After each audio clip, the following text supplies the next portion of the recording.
女巫慧慧，一個嚟自香港嘅獨修派女巫，同時間我一個靈媒、占卜師、療癒師。成日都有問我咧，究竟乜嘢先係一個獨修派嘅女巫啦？其實獨修派嘅女巫嘅意思咧，係透過獨自修行咧，去行我哋嘅路。而我嘅信仰咧就係冥王哈迪斯，佢係希臘神話入邊咧管理冥府嘅一個神明嚟噶。而呢個神明咧同時間咧都係管理住咧呢一個死亡同重生啦、公平公正啦同埋財富嘅。如果咧你相信有前世今生嘅話咧，其實我哋每個人咧都已經見過佢噶啦。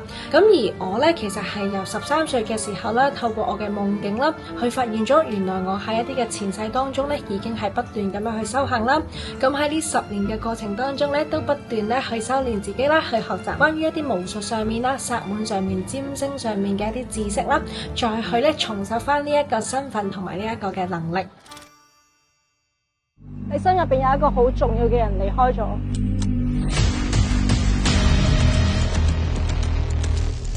你好想揾翻佢翻嚟，但係佢唔喺度。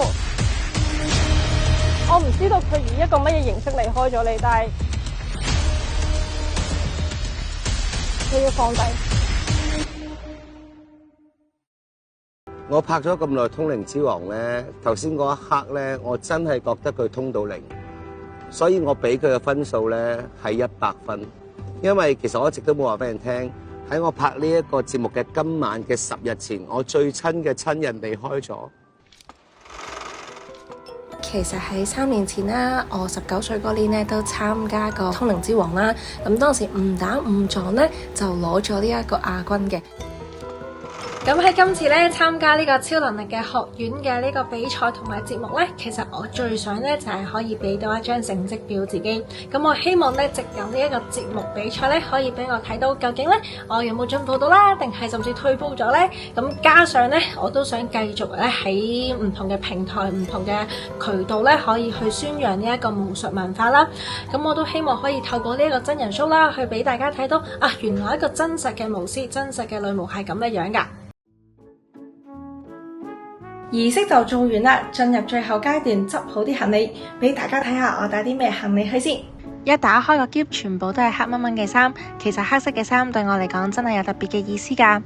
仲有呢一個我嘅占卜工具塔羅牌啦，另外就係呢一個鎖匙形狀嘅護身符，代表住可以開啟所有嘅道路。